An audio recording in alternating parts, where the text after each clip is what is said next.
In remote corners of South America lives a dynamic and feisty animal, the elegant, camel-like guanaco. You've got to be tough to be a guanaco, especially a male guanaco. In the southern Andes Mountains, fierce blizzards and crippling cold threaten to freeze you to death. Then there are killer cats. This is the home of the mountain lion, known here by the Inca name, Puma. It's a strong and powerful predator. If the puma does kill you, a long list of animals will gladly dine on your remains, including little gray foxes and giant Andean condors. And you can't even trust your own kind. If the cold or the cat doesn't kill you, rivals for your territory will certainly try. But without a territory, you can't get a female to breed.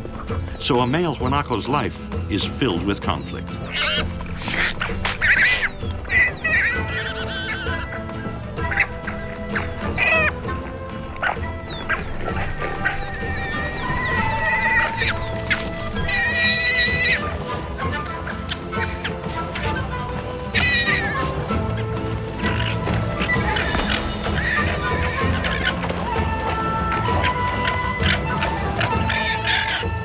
Supremacy is the objective, physical violence the method, females the prize.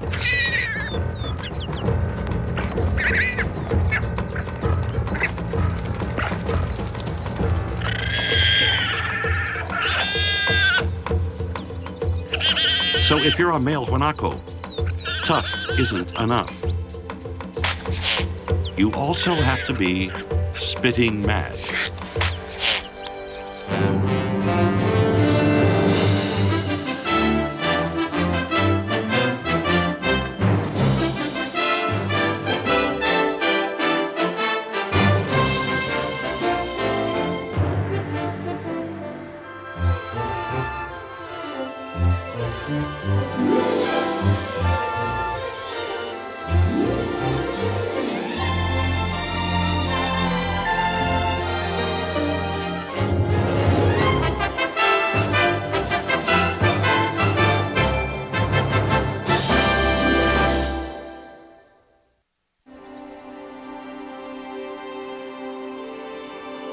Born of volcanic fire, carved by ice and wind, the famous granite towers of Piney are the crowning glory of the world's longest mountain chain, the Andes.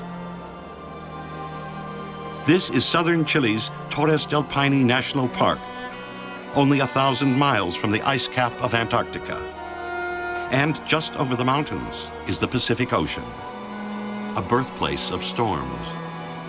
So this land is battered by some of the fiercest winds on Earth.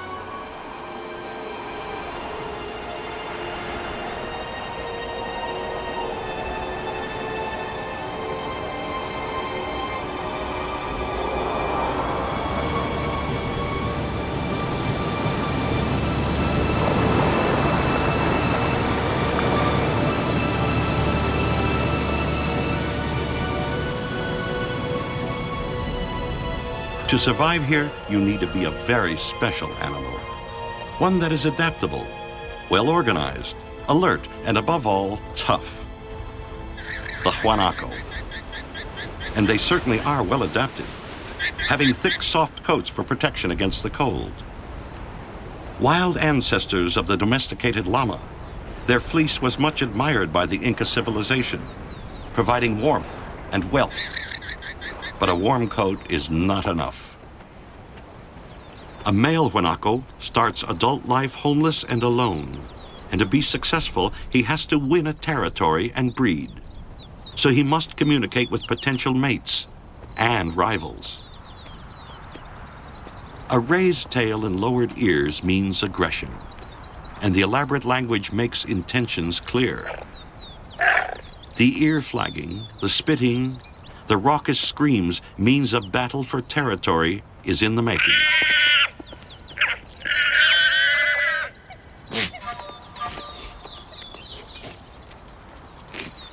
The war dance confirms they will fight, and the final exchange of insults starts the conflict.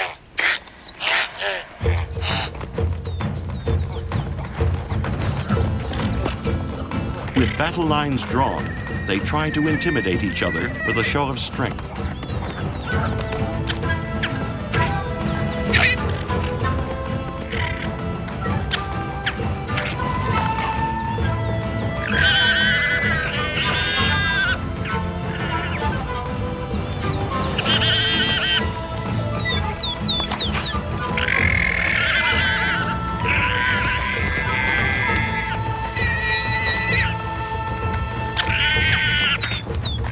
If that doesn't work, it's gridiron mayhem.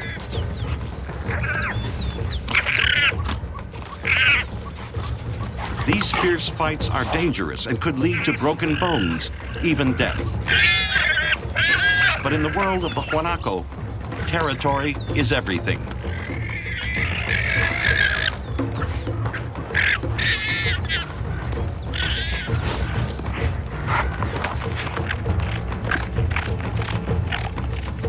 The rival must be driven right out of the territory.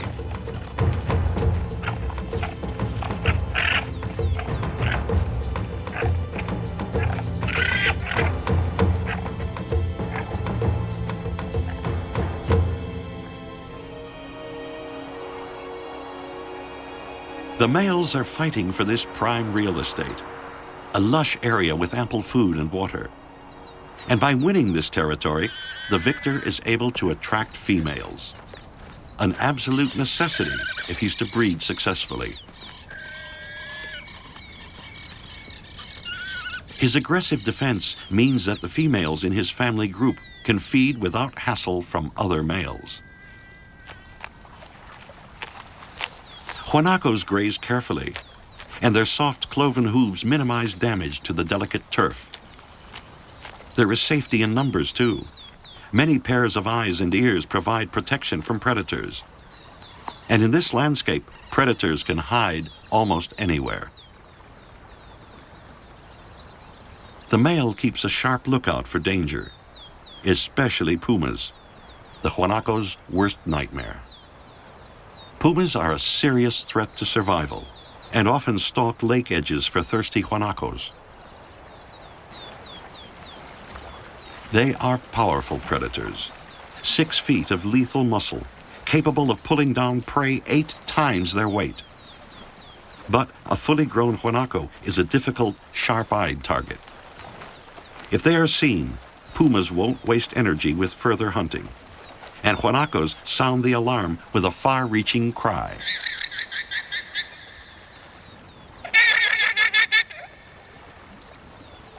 These powerful cats spend most of their days grooming and resting in preparation for nights of hunting. And she'll need plenty of rest, for spring is the busy season in the southern Andes, a time of movement and great migrations, and she hunts an inspiring wilderness, the Torres del Paine National Park, home to the Andean condor.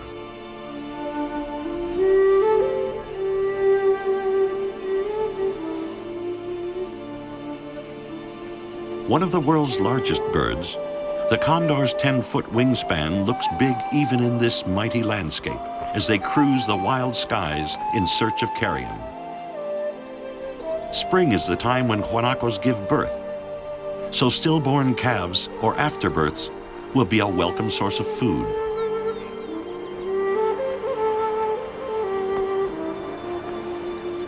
Young Guanacos, called chalengos, are vulnerable. And because there is safety in numbers, females synchronize births.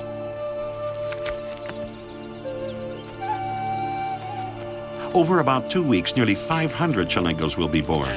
So when one mother does it, they must all do it.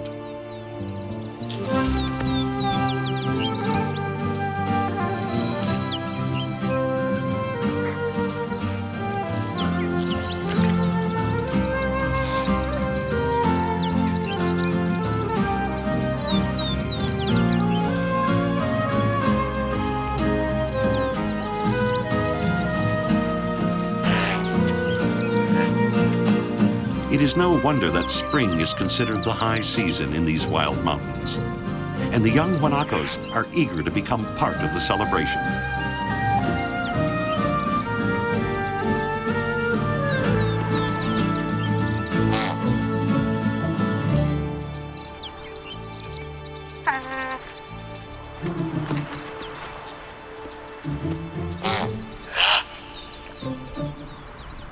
The most precocious chalengos are walking and nursing within half an hour, and they must all become mobile as soon as their young legs will carry them. And quickly, for the danger of puma attack is never far away. The cat's watching from some lofty crag with hungry eyes.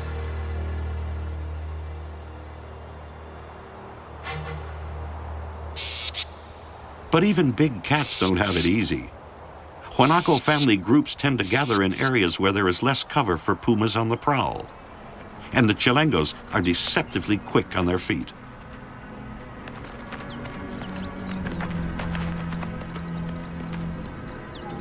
Fast or not, they are in mortal danger, for they are the puma's favorite prey.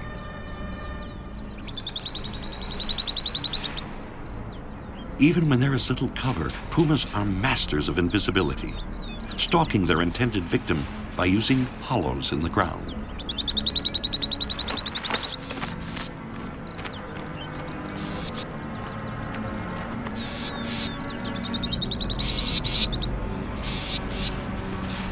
Many chalengos die in their first year, but now is the most dangerous time of their lives, especially if they leave the relative safety of their mother's side.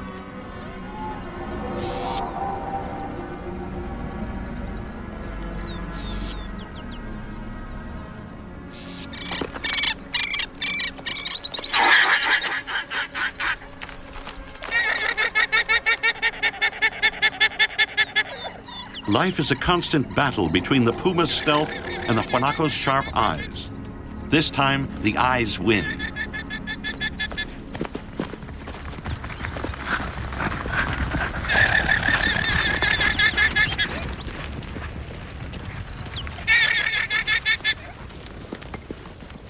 Guanaco numbers can be seriously reduced by pumas, but to truly understand the way guanacos live and die requires knowledge. And to get it, you have to catch the chalengos. Dr. Bill Franklin and his helpers have been studying guanacos since 1976. And with so many years' experience behind him, he knows this mother is being difficult and dangerous.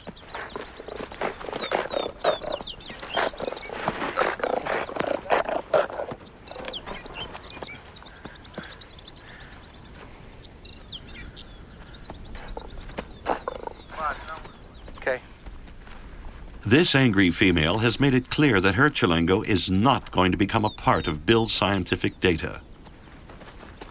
But Bill also notices something else about the female. Not only is she very aggressive, she is also rather fat.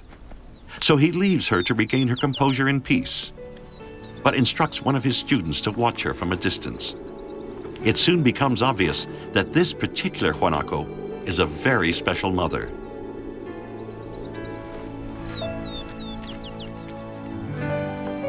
She's about to give birth again, though she already has a chalengo barely 3 hours old. Only once in 20 years has Bill observed guanaco twins. But now he has another opportunity to study this extraordinary event. The firstborn chalengo seems a bit confused by this staggering addition to the family.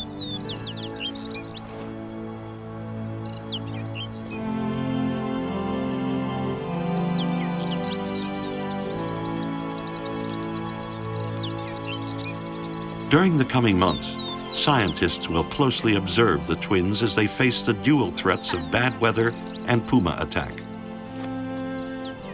But for the study to have meaning, single chalengos must be collared and tagged as well. The fleet-footed youngsters must be brought to ground. But sometimes the only contact is the ground.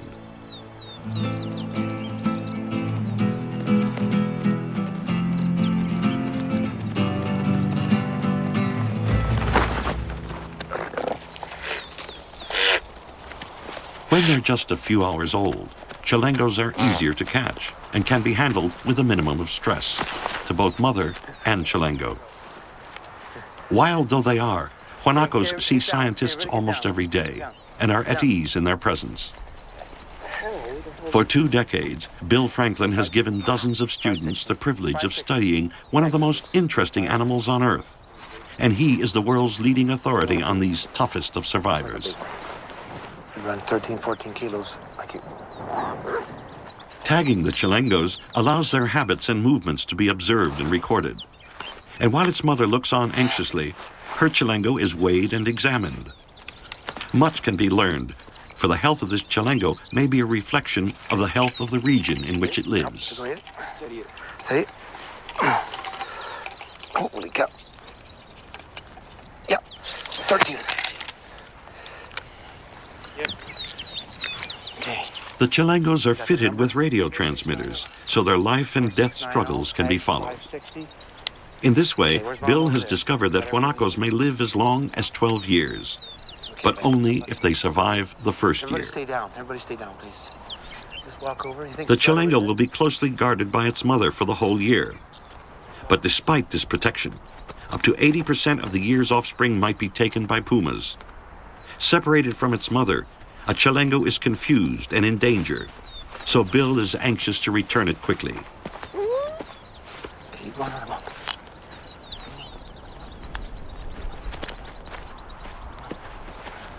Okay, baby, up. Here we go. In fact, chalengos will readily become attached to humans when they're very young, and only when they see and smell their mother again will the bond be retied. And Bill watches to ensure this takes place.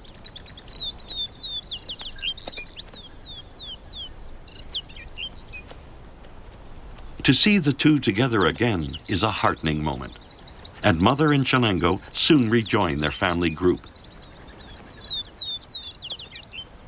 Once all are together again, the dedicated scientific work of following each collared chalengo's struggles can begin.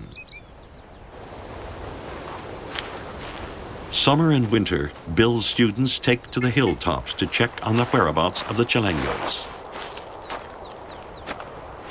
The receiver can distinguish between each collared youngster and also register if there is lively movement or not. So a scientist is able to tell if a chalengo is alive or dead. If a mortality signal is received, the body must be found and the cause of death determined.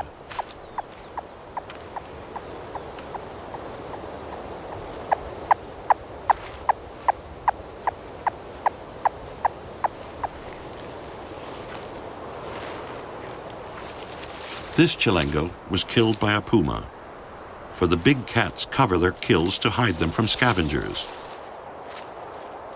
The puma will return to eat its meal under the cover of darkness.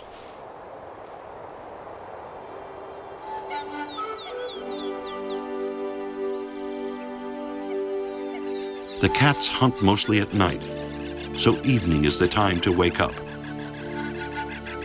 And with pumas on the prowl, night is the guanaco's time of greatest danger.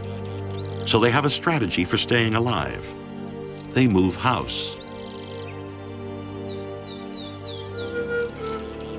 Nights aren't entirely friendly to pumas either. A mother with cubs may be ambushed by a male puma from a neighboring territory.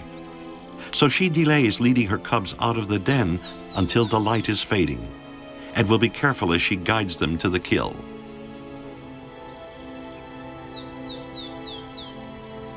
As night falls, guanacos climb to the tops of bare hills, and the strategy makes sense. There's less cover up here, which means that even in darkness, pumas will have difficulty approaching without being seen.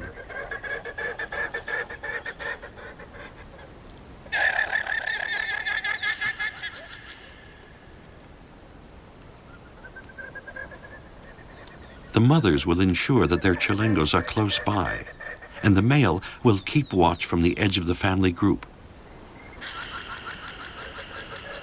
Staying alive at night is far more perilous than daylight, for guanacos need moonlight to see, while pumas have sharp vision even on the darkest nights. but they still take the precaution of dragging their meal into thick cover. This is a tough task, for the guanaco carcass may outweigh her by as much as 200 pounds. But she must struggle on, for thick cover provides a safer place for her cubs to feed.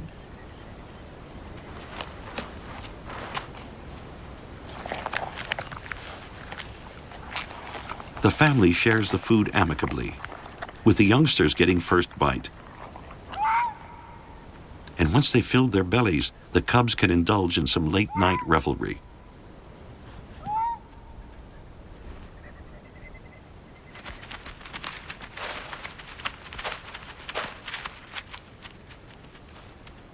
No doubt this play helps develop muscles and hunting skills, but they also seem to be just enjoying themselves.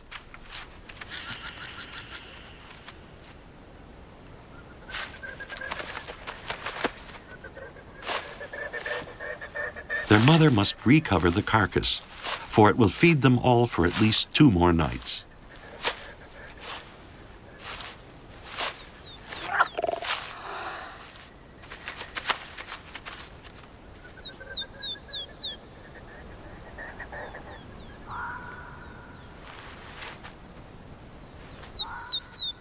At the first hint of dawn, the female leads the cubs back to the den, barking instructions to hurry them along. It's important they are back in a safe place by daylight, and the sun is rising fast.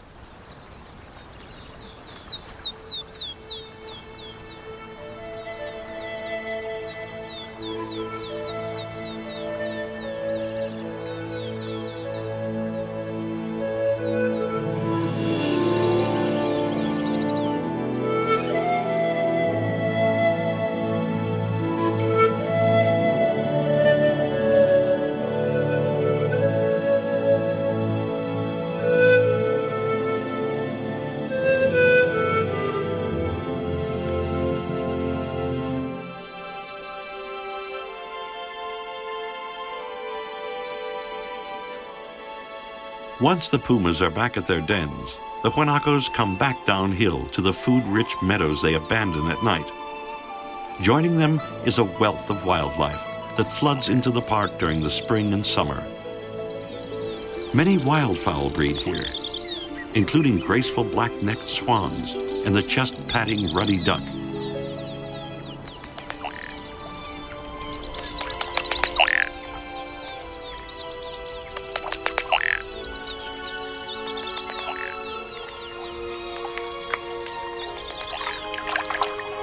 There is food for all, especially guanacos.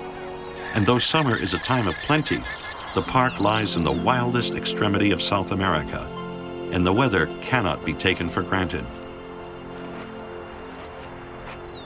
Guanacos must take good care of their soft woolen coats, so dust bathing is a daily ritual.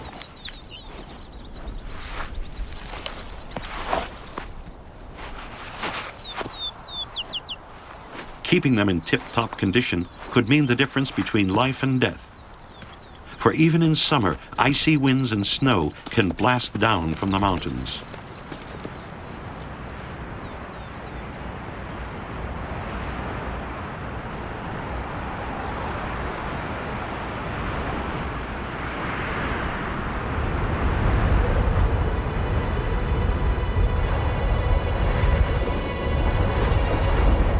Winds of 100 miles an hour have been recorded here, and driven by these raging winds, freezing snow showers can be a killer.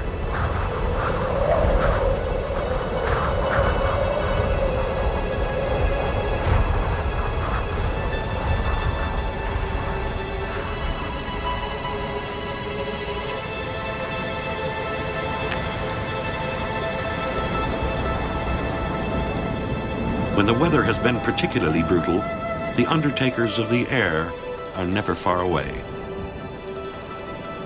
Most chalengos are born around midday. For those that are born late have little chance during hostile summer storms.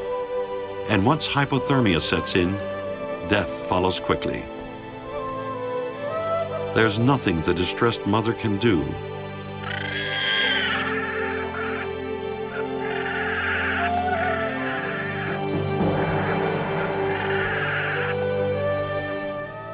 The condors will hang on the wind until the chalengo is still, but its mother is hesitant about defending it. Perhaps she's intimidated by the condor's impressive bulk.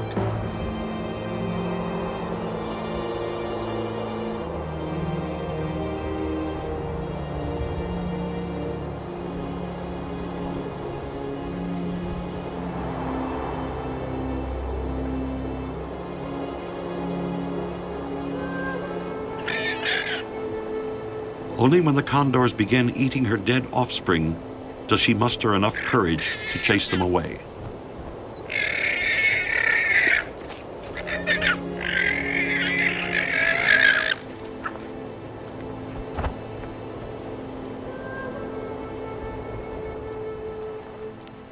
Her defense is in vain. Gray foxes scavenge dead meat too, and their hunger makes them aggressive.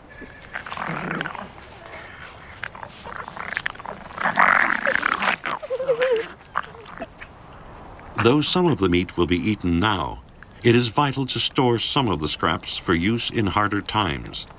So these caches of meat are hidden underground. In the dead of winter, they'll return for their long-buried meal, if they can find it.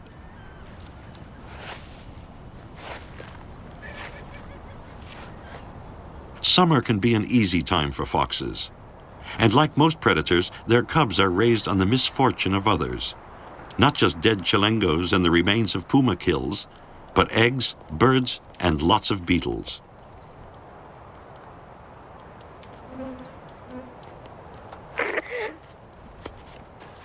Foxes can raise up to 5 cubs each summer, and though puma-killed guanacos are an important source of food, pumas also kill foxes. So it's best to keep out of sight.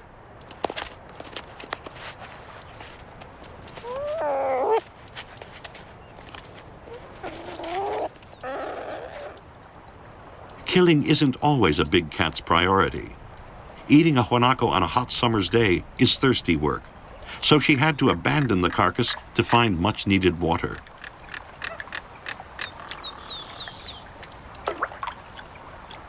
The killer cat is watched by many eyes. The crested caracara is another scavenger that looks to the puma for leftovers, and it already has the chalengo carcass in its sights. With the foxes frightened off by the puma, it too can benefit from the chalengo's death. Nothing is wasted in this hungry land.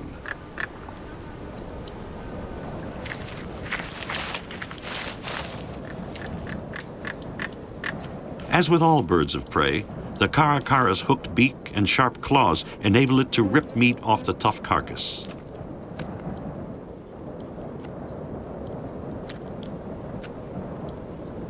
The caracara also has a family to feed, so scraps are taken back to its nest.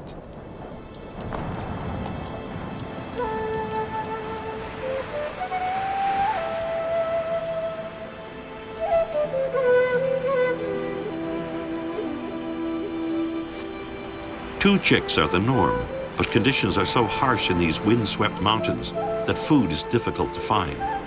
So in most nests, only one chick survives.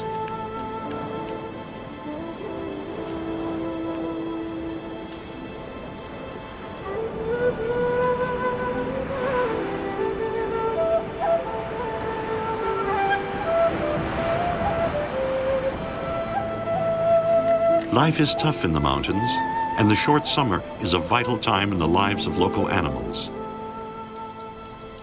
Guanacos are no exception. It's breeding time, a male guanaco's most challenging time of year. The females in his family group are now in breeding condition, and the territory-holding male has a job to do. He must not only sniff out those females that are ready to mate, he must also ensure that other males are kept out.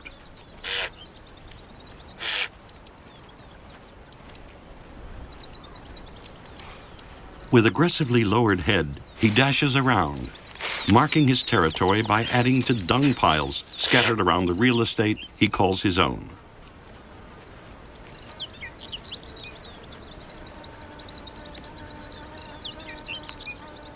Each pellet contains his scent and announces ownership to other nosy males. Only he is allowed to use these territorial markers. So if another male has the nerve to drop dung on one of his piles, it is a serious insult. This intruding male must be driven out of the territory before it can get access to the females. But as he's determined to stay, the manure really hits the fan.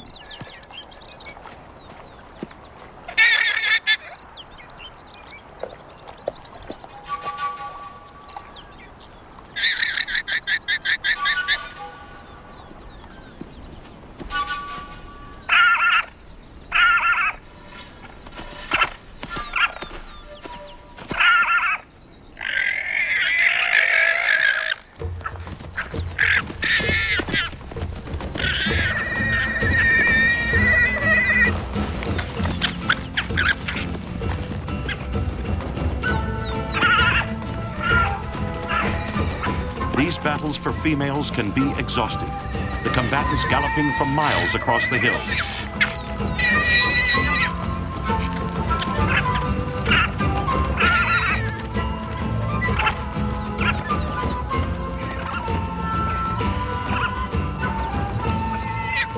With the landlord away at war, other males may try to mate with his females. And while the cat's away, but it's important that everyone does mate during the same few days.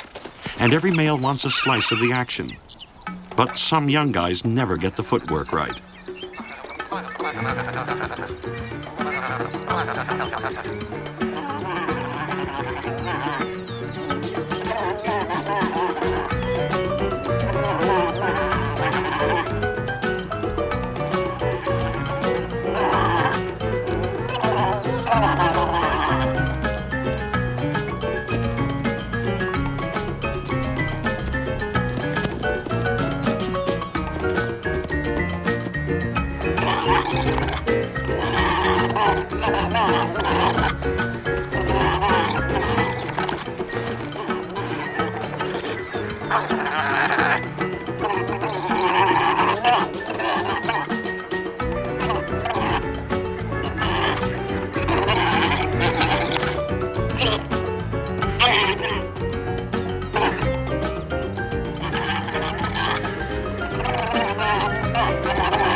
When the territory owner returns, the young guy could be beaten to death, but only if he gets caught.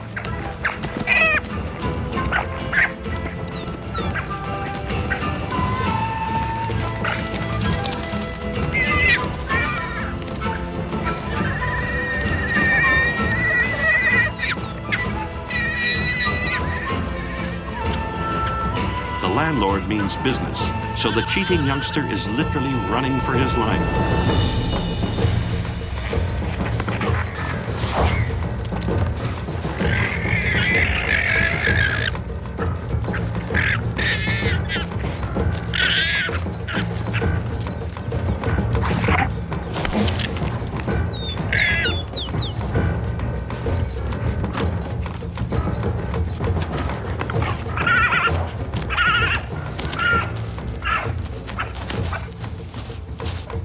The outcome of such a battle is often worse than broken bones. If a puma spots his injury, he could make an easy meal.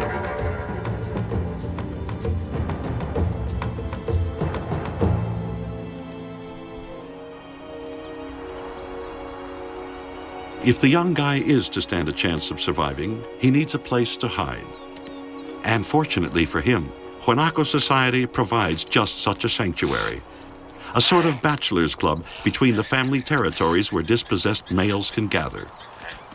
And if he finds one of these areas before a puma gets him, he will be allowed to join without having to fight for his place. He is still not safe from puma attack, but many pairs of eyes give greater security while his wounds heal. The other members are males who've lost territories or young males evicted from family groups.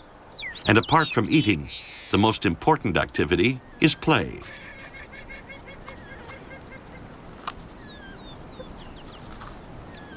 It's here that young males learn the language and rituals of combat.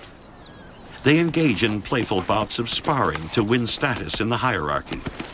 But as they get older, they develop the strength and skills for serious combat.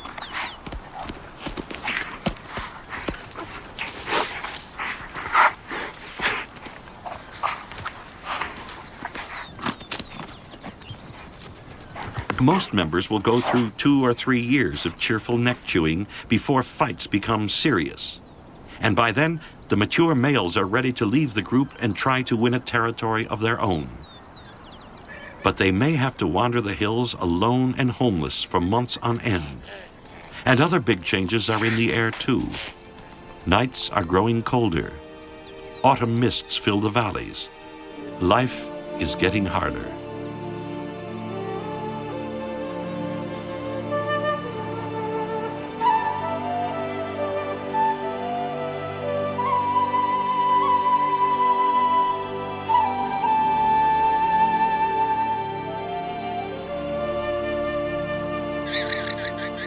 Tougher conditions mean family groups join together to wander in search of food, much to the annoyance of the territorial male whose backyard they invade.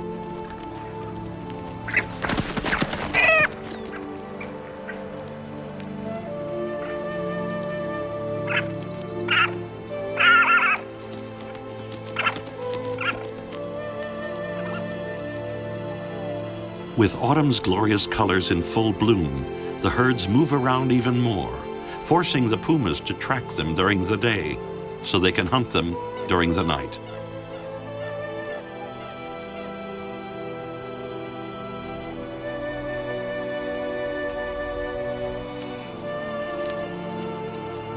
Like the guanacos, pumas also hold territories. As much as 60 square miles for a female like this, but often larger for a male. Guanaco real estate is divided up into much smaller areas. So the national park feeds about 2,500 guanacos, and they in turn feed about 25 pumas. But all this is going to change. Real hardship is about to strike. Winter is sweeping down from the mountains. Death travels with the wind.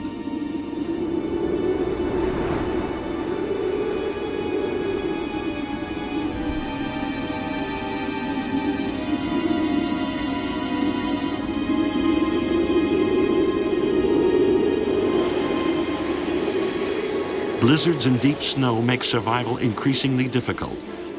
Most of the birds have fled. Almost everything else has to move too. Guanacos, foxes, pumas, all search desperately for food. And in their search, the guanacos' hooves leave a scent trail, making it easy for the pumas to follow.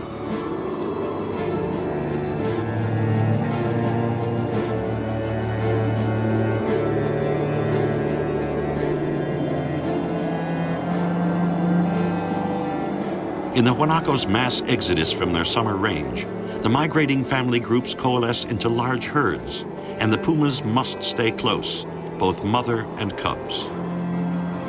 Survival hangs in the balance for both predator and prey, but the guanacos are forced to migrate through unfamiliar terrain. So the pumas have the advantage, and if they're skillful, they can maneuver into a position of ambush.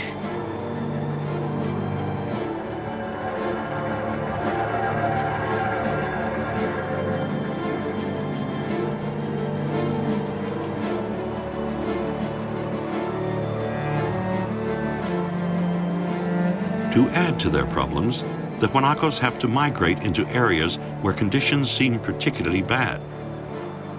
But this is one of nature's classic contradictions. It is here that fierce mountain winds blow some of the snow off grasses and shrubs, making it easier for guanacos to feed. But starvation is always a threat.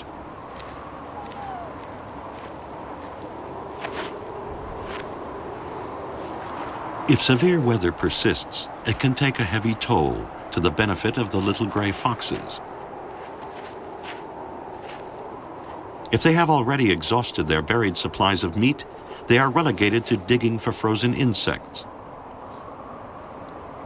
But they don't ignore the threat from pumas.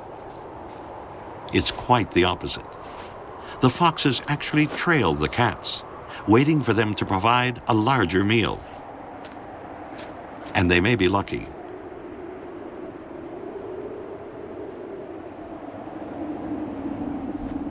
Condors also watch the guanaco herds. For this is an easy time for scavengers as well as killer cats. Weakened by hunger, guanacos can be easy prey, and the puma has killed one on the cliff and dragged it down into the valley below. She has partially covered it with snow, but with the threat of thieves from above, she must cover the carcass more carefully.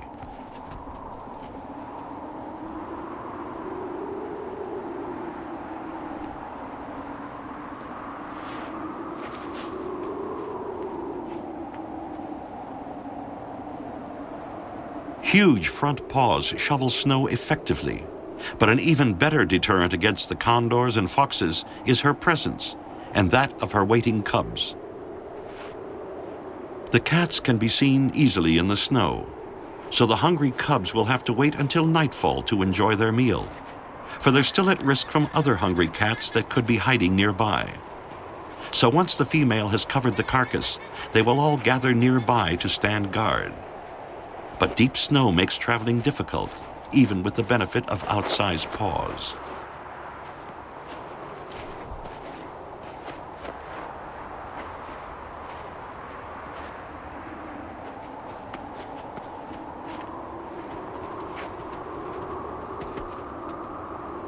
With meat stored in the freezer, the puma family's immediate future is assured. The guanaco's future, too, for winter's last full moon is waning.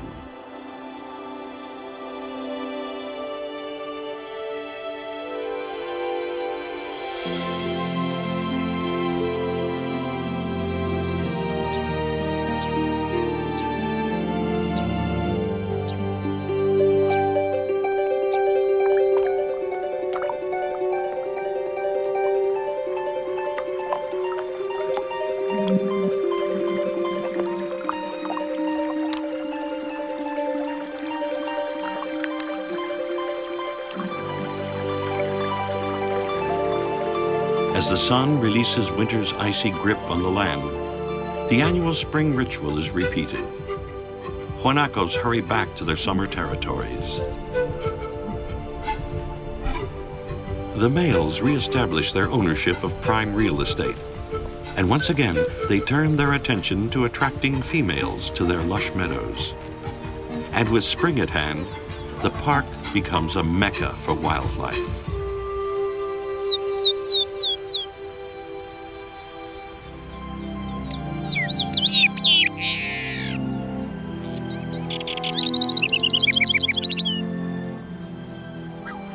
The year has come full circle. Large flocks of upland geese and their fluffy chicks join the guanacos. And within a few weeks, females will drop the next generation of chilengos into a glorious carpet of flowers.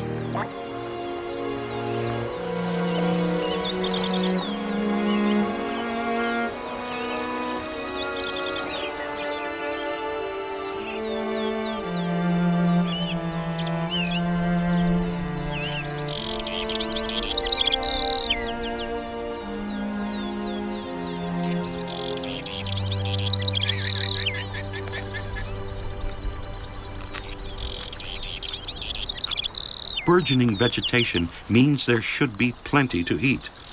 But last year's chilengos eat more as they grow larger, and each family group has a limited feeding territory.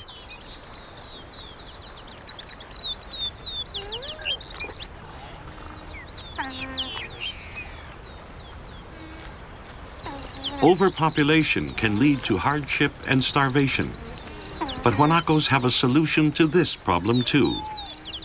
The adult male drives off all of last year's offspring. This is a dramatic turn of events for the yearlings, and they're reluctant to leave home, signaling appeasement to the male with a forward curved tail.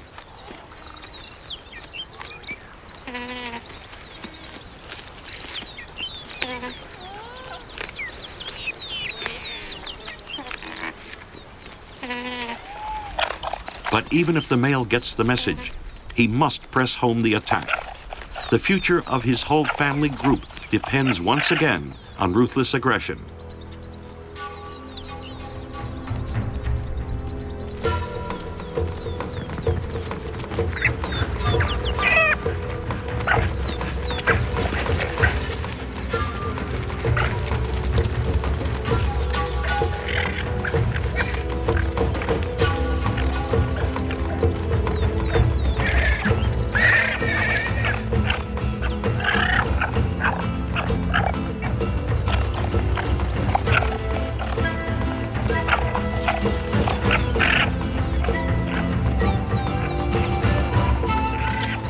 In a desperate attempt to stay in the family group, the yearling circles back around. But the more he tries to stay, the more determined the male becomes. And this could have disastrous consequences. When roused, territorial males can be extremely violent.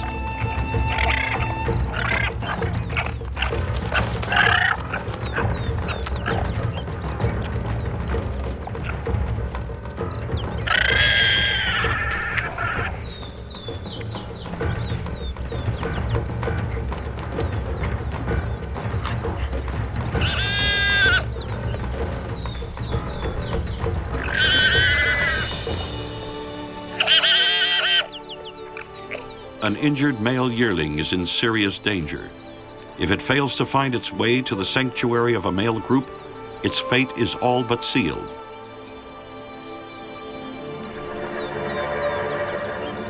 The puma cubs are nearly grown now and have formidable appetites, so their mother must increase her hunting.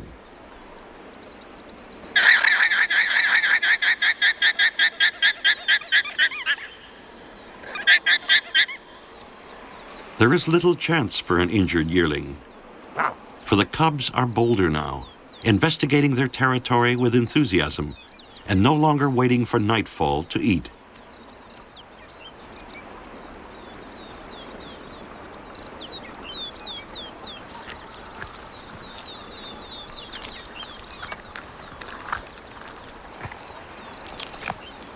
The cub's mother tries to encourage them away from the kill, but one hungry youngster is reluctant to obey. Future generations of Huanacos will have to remain alert when these cubs become experienced hunters.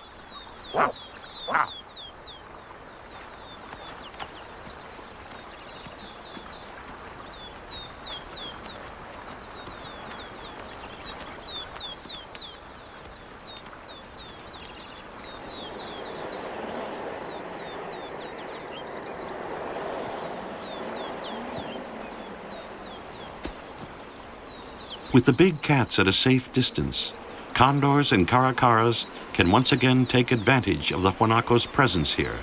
Foxes, too.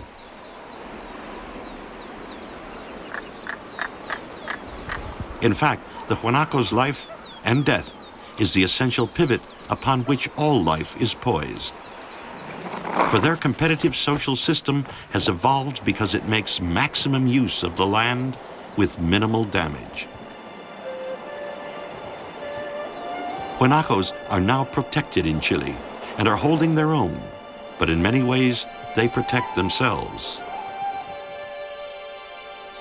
With so many lone males waiting for a chance to win a territory, it's almost certain that only the strongest males will breed.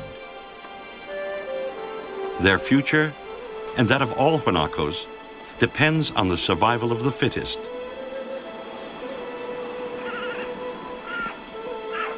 Their battles are a crucial part of the never-ending cycle of life in the southern Andes. So the fights for territory must continue, however dangerous and exhausting.